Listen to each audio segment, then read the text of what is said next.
Hello, we're doing checkpoint 5.13 from section 5.1.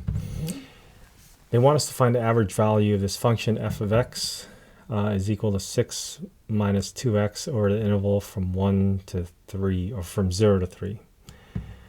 Our average value formula tells us that the average value of f over the interval is going to be 1 divided by the length of the interval, b minus a, times the integral itself, from a to b of f of x dx. So it looks like we need a couple of these components, and if we're going from 0 to 3, this is just going to be 1 divided by 3 minus 0, or 1/3. And now we need to figure out what this integral is. We'll do this by drawing out our formula, or our graph, because it looks like it's a line, and a line within, from under the graph and above the x-axis will usually involve triangles. So this will have a y-intercept at 6. We'll have a slope of -2, which means this will cross the x-axis at 3. And just to make sure, if you put 0 into the function, you're going to get 6 minus 0. And if you put 3 into the function, you're going to get 6 minus 2 times 3, which is 6. 6 minus 6 is 0. So this is exactly this, this graph. And so the area of this graph is actually the integral from 0 to 3 of that function, 6 minus 2x dx. So that is what we're looking for here. And the area here, from the geometric point of view, the triangle is going to be 1/2 base times height, where the base is 3 and the height is 6. So this is going to give us 9. All right, I think that is figured out then.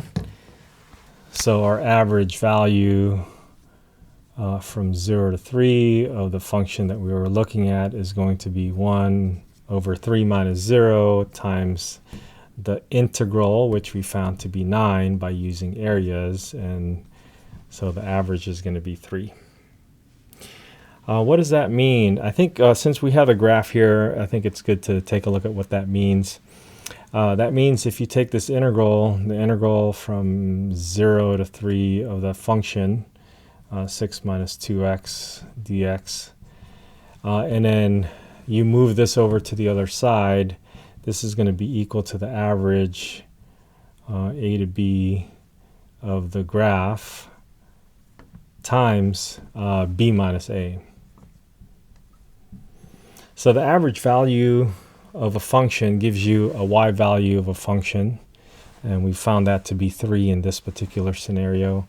And then this is actually the base. So that's actually that base right here.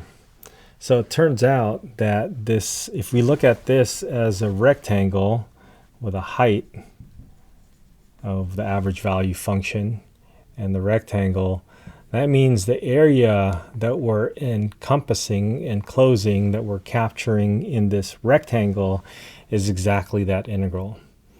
So that is really the geometric relationship between the area under the curve, the integral, and the average value function. All right, so in this case, our answer is just going to be 3.